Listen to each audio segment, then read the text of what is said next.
வணக்கம், welcome to Jaya's kitchen. நம்ம இப்போது ஜெயாஸ் கிச்சனில் சோமாஸ் செய்யலான் இருக்கோம். தீபாவளி ஸ்பெஷல் சோமாஸ் செய்யலான் இருக்கோம். அந்த சோமாஸுக்கு 1/2 கிலோ மைதா மாவு வச்சுருக்கேன்.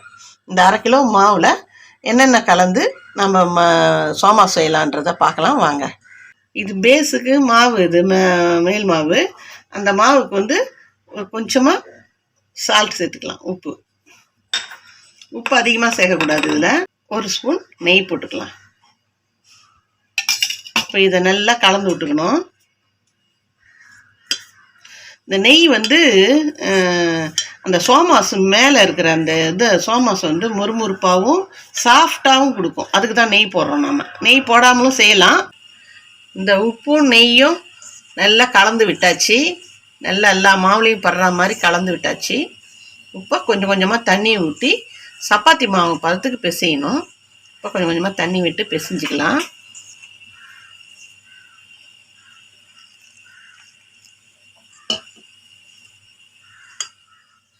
மாவு பிசைஞ்சாச்சு. இப்போ இந்த மாதிரி தான் சாஃப்டாக இருக்கணும். இது ஒரு 15 மினிட்ஸ், ½ அன் ஹவர் ஊற வச்சுடுவோம். அதுக்குள்ளே நம்ம இதுக்கு தேவையான பூர்ணத்தை ரெடி பண்ணிவிடுவோம். இது இப்படியே இருக்கட்டும். ஒரு பேனலை வச்சு அடுப்பை பற்ற வச்சுக்கலாம். நான்ஸ்டிக் பேனல் வச்சுப்போம். நான் இதுக்கு அந்த சோமாஸுக்கு ஒரு தேங்காய் எடுத்து திருகி வச்சுருக்கேன். அதை இதில் போட்டு வறுத்துக்கலாம். இது சூடாகட்டும். 1 ஸ்பூன் நெய் போட்டுக்கலாம். வாசனையாகவும் இருக்கும், சுவையாகவும் இருக்கும். அதுக்காக போட்டுக்கலாம். தேங்காயை இதில் போட்டுக்கலாம்.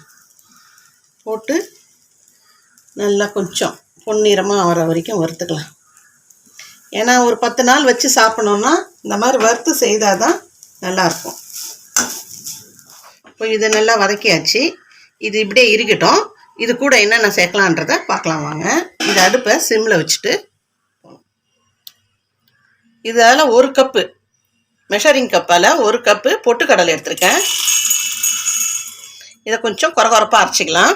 இந்த மாதிரி பல்ஸ் கொடுத்து கொஞ்சம் கொரகொரப்பாக கிரன்ச்சியாக இருக்கும். அப்போ தான் இப்படி அந்த மாதிரி அரைச்சி இதை போட்டுக்கலாம். இதுக்கப்புறம் இதில் பாசிப்பருப்பு 1/2 கப்புக்கும் கம்மியாக, 1/4 கப்புக்கும் கூட, 1/4 கப்பு கூட கொஞ்சம் இதையும் போட்டுக்கலாம். 1/4 கப்பு ரவா சேர்த்துக்கலாம். இதையும் ஒரு பல்ஸ் கொடுத்து எடுத்துக்கலாம். இந்த பொட்டுக்கடலையே கொரகொரப்பாக அரைச்சிட்டோம் இல்லையா, பாசிப்பருப்பையும் ரவாவையும் இதே மாதிரி கொரகொரப்பாக அரைச்சிடணும். இதையும் எல்லாத்தையும் சேர்த்துக்கலாம். இந்த வறுத்து வச்ச தேங்காவில் 1 கப் சர்க்கரை சேர்த்துக்கிறேன். உங்கள் அளவுக்கு தகுந்த மாதிரி சேர்த்துங்க. சில பேருக்கு ஸ்வீட் அதிகமாக வேணும்னா அதிகமாக சேர்த்துங்க. நான் 1 கப்பு தான் சேர்க்குறேன். ஏன்னா 1 கப்பு பொட்டுக்கடலை போட்டேன். 1/4 கப்புக்கும் கம்மியாக கூட பாசிப்பருப்பு போட்டால் ரவா ஒரு 1/4 கப்பு போட்டிருக்கேன். இதுக்கெல்லாம் சேர்த்து 1 கப்பு சர்க்கரை போட்டிருக்கேன். இந்த அரைச்சோம் இல்லையா கொரகொரப்பா, இதை எல்லாத்தையும் சேர்த்துப்போம். பொட்டுக்கடலை, ரவா, பாசிப்பருப்பு ரொம்ப சுவையாக இருக்கும். அது வாசனையாகவும் இருக்கும். அதனால் அதை சேர்த்துக்கலாம். பொட்டுக்கடலை மொறுப்பொறுப்பு தன்மை நல்லாயிருக்கும். இது பாசிப்பருப்பு சுவையாகவும் இருக்கும்.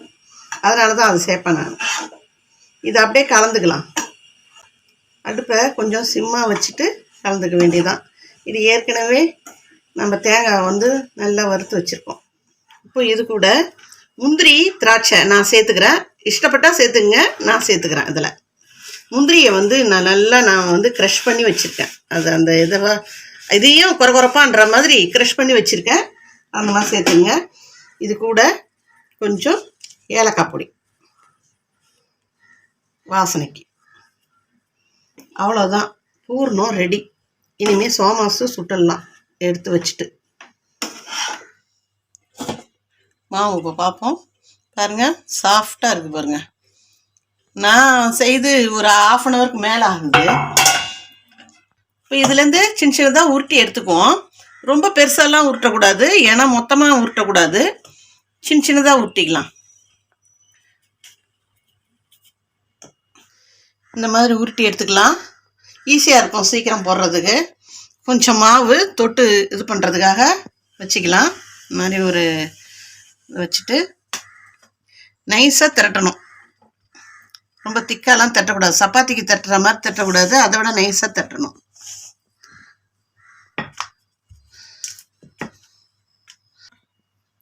இந்த மாதிரி அச்சு வச்சுருக்கேன். இந்த அச்சில் இதை அப்படி போட்டுக்கலாம். அந்த மாவை திரட்டினதை போட்டுக்கலாம். இப்படி வச்சுக்கலாம். இப்போ ஒரு ஸ்பூன் அளவுக்கு எடுத்து வச்சுங்க.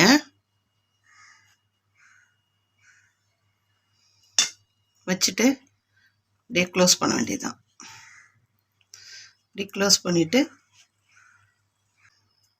எடுத்துக்க வேண்டியதுதான்.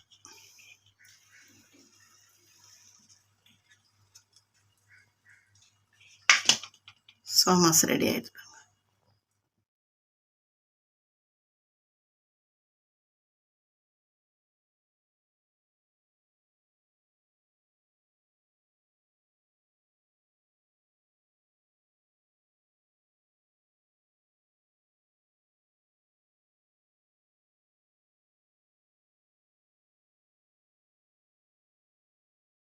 சோமாஸு இந்த மாதிரி தான் செய்யணும்.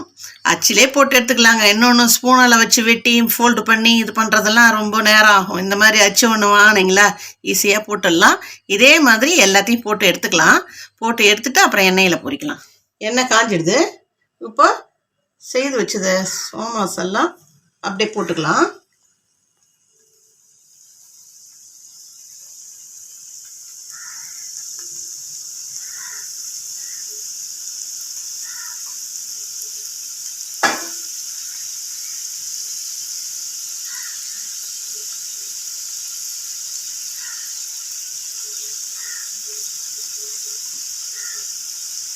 அடுப்பை மிதமான சூட்டில் தான் வைக்கணும்.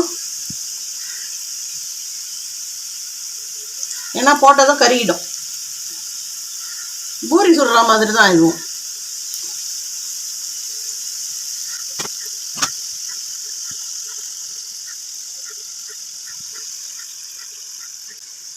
அப்படியே திருப்பி போட்டுக்கலாம்.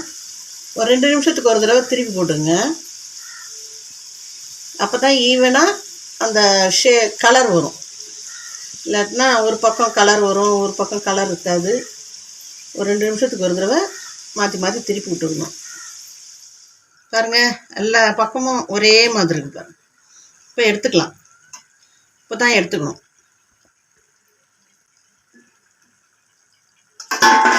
ஒரே மாதிரி கடக்குன்னு சத்தம் கேட்குதா? இதை வெள்ளையாக எடுக்கிறத விட இந்த மாதிரி ப்ரௌன் ஷேடாக எடுத்தால் தான் நல்லாயிருக்கும்.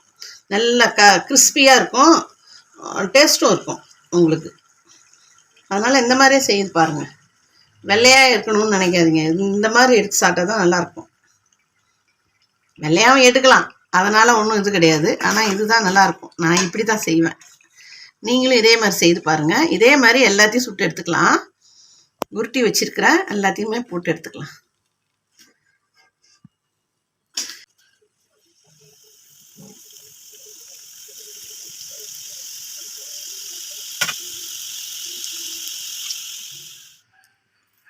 எவ்வளோ கிறிஸ்பியாக இருக்குதுன்றத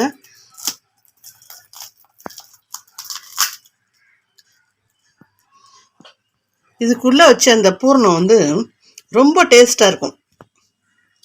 சோமாஸ் செய்கிறது ரொம்ப கஷ்டம்னு சொல்லிட்டு செய்யவே மாட்டாங்க சில பேர். சோமாஸ் உருட்டணுமேன்ட்டு. இது ரொம்ப ஈஸியானது.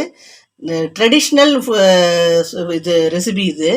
இதை செய்யுங்க. கண்டிப்பாக இதெல்லாம் செய்து பசங்களுக்கு கொடுத்து தீபாவளியை சிறப்பாக கொண்டாடுங்க. இந்த ரெசிபி உங்களுக்கு பிடிச்சிருந்தா செய்து பார்த்துட்டு லைக் பண்ணுங்கள், ஷேர் பண்ணுங்கள், கமெண்ட் பண்ணுங்கள். சப்ஸ்கிரைப் பண்ணாதவங்க சப்ஸ்கிரைப் பண்ணிவிட்டு பக்கத்தில் இருக்கிற பெல் பட்டனை கிளிக் பண்ணுங்கள். ஜெயாஸ் கிச்சனுக்கு சப்போர்ட் பண்ணுங்கள். தேங்க்யூ. நெக்ஸ்ட்டு ரெசிபியில் பார்க்கலாம்.